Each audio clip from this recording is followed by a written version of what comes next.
Awesome. Thank you all so much for coming out today. My name is State Representative Travis Weaver of the 93rd District, proudly representing parts of Tazewell, Fulton, Knox, Peoria, Henry, and Stark counties.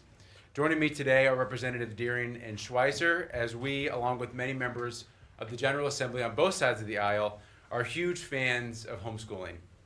We're also joined by some great homeschool ambassadors who are our future leaders. They represent thousands of students who are at the Capitol today and will be rallying at the Lincoln statue at 10:30. I had the pleasure of getting to know some of these youngsters this morning and could not have been more impressed with them and the amazing parents who raise and educate them. We've got Owen, who's a 5-year-old with a big personality, Nolan, who's 7, who likes donuts with frosting and sprinkles, Logan, who's 11, loves flag football, golf, and the baritone. I asked Mom, do we have some rules on the baritone? Because you must be a great mom if you allow it. She said, we've got some places in the house where we allow the baritone, but he's great at jingle bells, so that was really fun around Christmas. Gwen is the only girl in the family. She's got exquisite taste. I said, Gwen, what's your favorite color? She said, lavender. I was like, you got taste in colors, girl. I love it.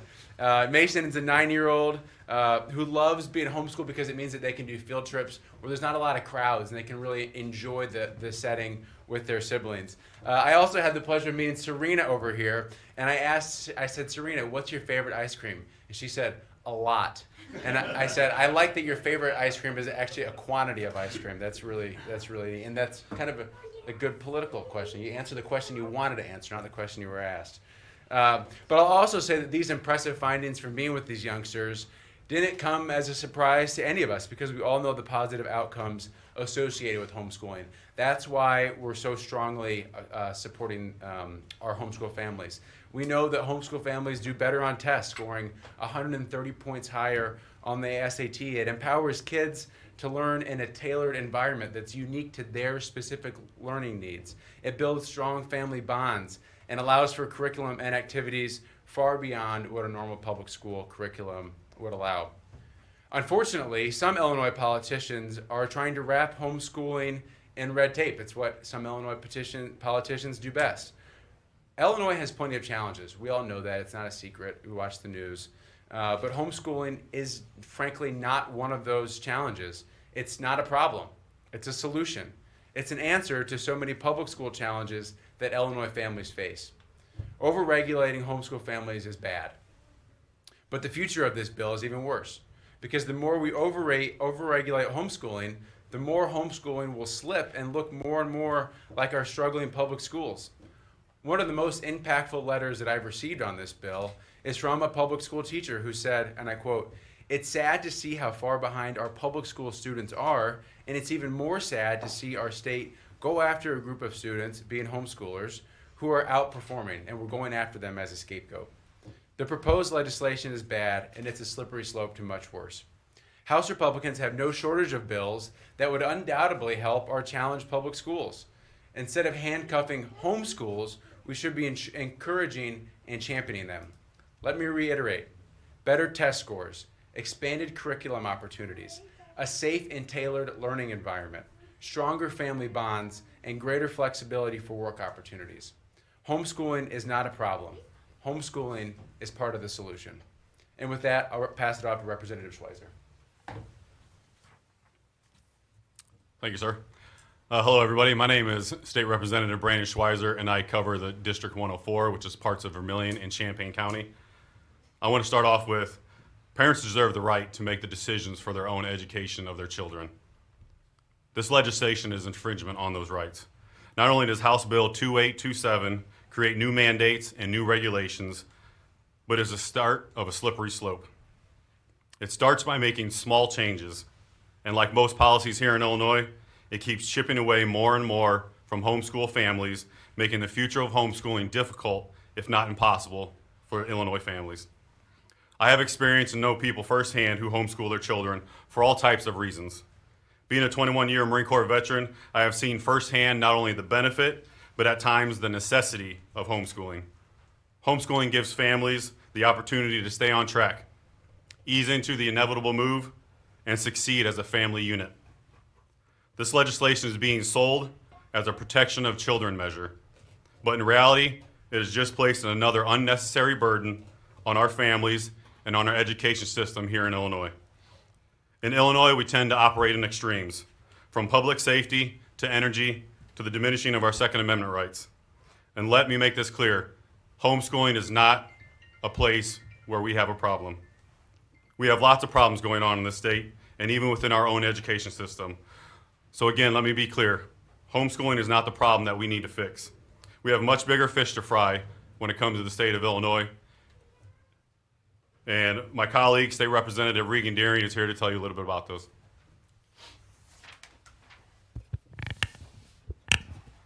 Hello, I'm Regan Deering, a state representative from the 88th District, which includes parts of Macon, Piatt, McLean, DeWitt, and Livingston counties. I'm so happy to be here alongside several homeschool families today. As a parent, former educator, school board member, and former owner of a tutoring and test press business, I know that every student learns differently and responds to different methods of instruction. Homeschooling is an incredible asset that can open up those opportunities and allow a child to flourish. The bill in question today takes away that freedom and that opportunity for students who learn differently in their success.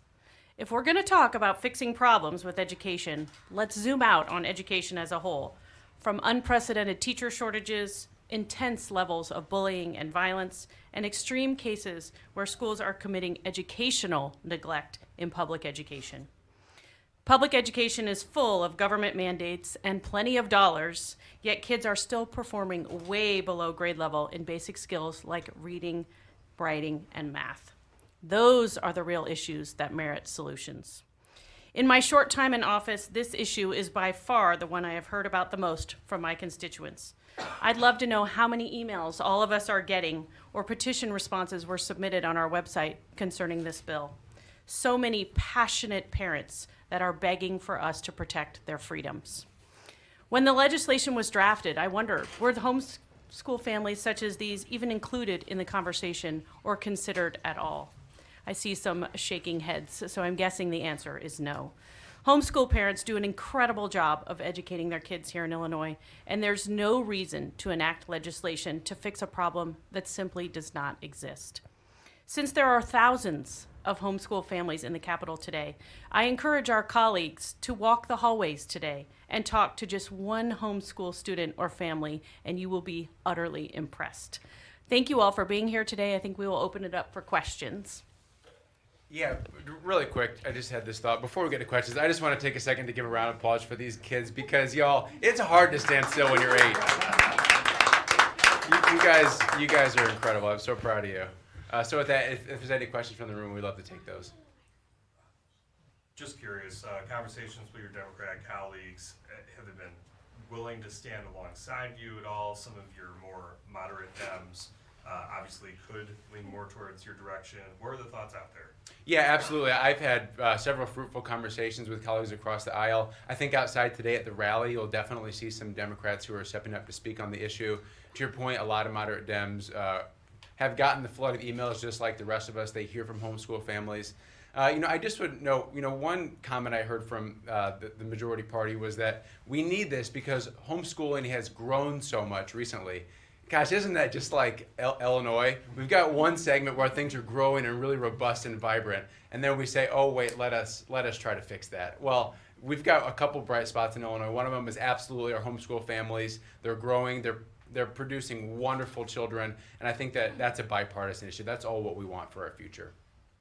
Part of the reason that Representative Costa Howard is bringing this bill is Capitol News' investigation of LJ, the 9-year-old whose parents decided to homeschool after they missed so much school that he was facing prospects of repeating the 3rd grade. He was beaten, denied food for several years. Wouldn't this bill be good to, I'm not saying this is general for all homeschool, Understood. I'm just saying, wouldn't this bill be good to kind of regulate that and make sure that kind of thing doesn't happen again? Yeah, a couple things I would say to that. First of all, being that it's really hard to make legislation on anecdotal stories. And if we want to talk anecdotal stories, you don't have to look any further than our public schools because, quite frankly, it's not anecdotal. We know 11% of Hispanic kids can read at grade level in Quincy. 1% of black kids can read at grade level in Decatur. only a quarter of white kids can read at grade level in Waukegan. So my heart breaks to hear that story. That's such a tragedy. I wish that young child the best. But what we see in the reality of when we make laws based on statistics and data is that homeschool students are flourishing, they're thriving. We can make improvements in our public schools. As I mentioned, we have bills that would support that. I'm a firm believer that the challenges we're facing are in the public schools. That's where we need to be focusing our attention. Since we're talking about issues with public schools, would you be willing to vote for the budget to better fund public schools?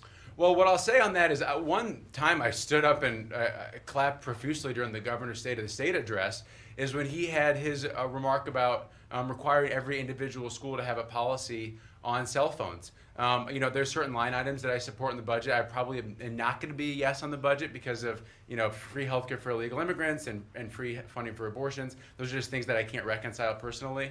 I do support school funding. I've been a supporter of EBF. But I do think that we have some areas with the governor where we can work together on education, specifically as it relates to cell phones in schools. I was really pleased to see him say that. And so hopefully that's something that we'll see be making an improvement in our public schools in the near future. Obviously, this is a Democratic plan to add the red tape to homeschooling. Why do you think this is such a partisan issue?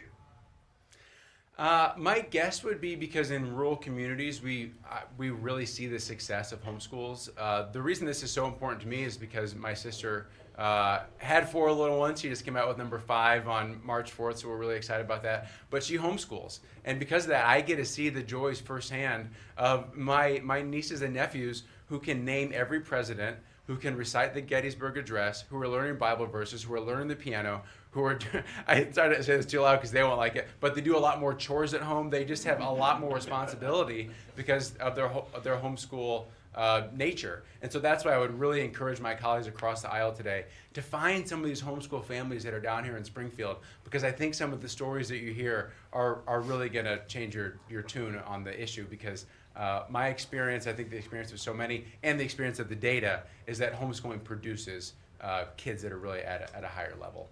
And Representative Deering, obviously you and I both know Decatur Public Schools have had a lot of issues with fighting, major violence in the schools within the past 2 years. Do you think that homeschooling is a good option that more parents in DPS should look towards?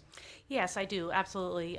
Decatur's statistics on their proficiency in reading and math is probably a direct correlation to the mismanaged behavior in our public schools. I think that, as Democrats pointed out, the homeschool growth is tremendous in Illinois, and so a lot of families are finding individual reasons to remove their children from the public school environment, violence and bullying being one of those issues I've heard about in my emails over the last several weeks. So I think every school district has an opportunity to embrace families that are doing something different and work together. There's an opportunity for collaboration, and I think that Decatur is a prime example of a place where if we gave parents those opportunities to homeschool, I think we would see great outcomes. All right, thank you, everyone. Thanks, guys. Thanks, everybody.